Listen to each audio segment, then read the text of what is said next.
Iridium case విచారణలో సంచలన నిజాలు వెలుగులోకి వస్తున్నాయి. భానుకిరణ్ కు సంబంధం ఉందన్న వార్తలతో జైళ్ల శాఖలో ప్రకంపనలు మొదలయ్యాయి.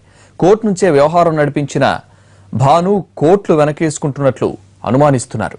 ఈ ఆరోపణల వెనుక నిజాలను నిగ్గు తేల్చే పనిలో పడింది సిఐడి.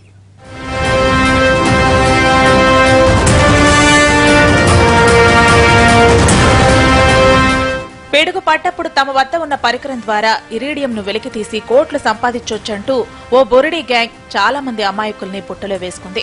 కోట్లలో మోసపోయాక తేరుకున్న పలువురు పోలీసులను ఆశ్రయించారు. సంచలనం సృష్టించిన ఈ కేసును సవాల్గా తీసుకున్న సిఐడి 15 రోజులుగా ముమ్మరంగా దర్యాప్తు చేస్తోంది. విచారణ చివరి దశకు చేరుకుంటున్న టైంలో బయటకొస్తున్న కొత్త నిజాలు ప్రకంపనలు సృష్టిస్తున్నాయి.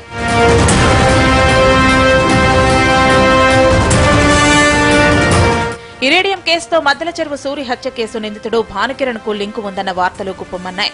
దీంతో అతనుంటున్న చర్లపల్లి జైల్లోని మానస బ్యారక్ లో విస్తృతంగా తనిఖీలు చేశారు. అతన్ని డబుల్ లాకప్ లోకి తరలించారు.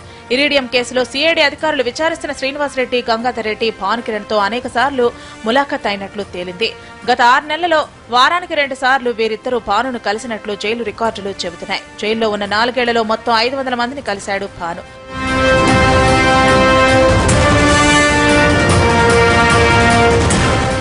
యురేనియం గ్యాంగ్ ను భానుకిరణ్ ఏర్పాటు చేసి అమాయకులను బుట్టలో వేసుకుని కోట్లు సంపాదించినట్లు తెలుస్తోంది. పోలీసుల అదుపులో ఉన్న గ్యాంగ్స్టర్ కోహ్లీతో భాను గ్యాంగ్ సంబంధాలు పెట్టుకుని 2 ఏళ్లుగా ఈ దంతా సాగిస్తున్నట్లు సమాచారం.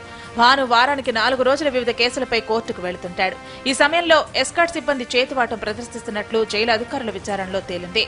2-3 వందలిస్తే భాను ఎవరిని కలిసినా పట్టించుకోవడం లేదన్న అంశాన్ని జైలు అధికారులు సీరియస్ గా తీసుకున్నారు. అంతేకాదు వాహనంలోని ఎస్కాట్ సిబ్బంది ఫోన్ల నుంచే గంటల కొద్దీ భాను సంభాషణలు జరిపినట్లు వెల్లడైంది.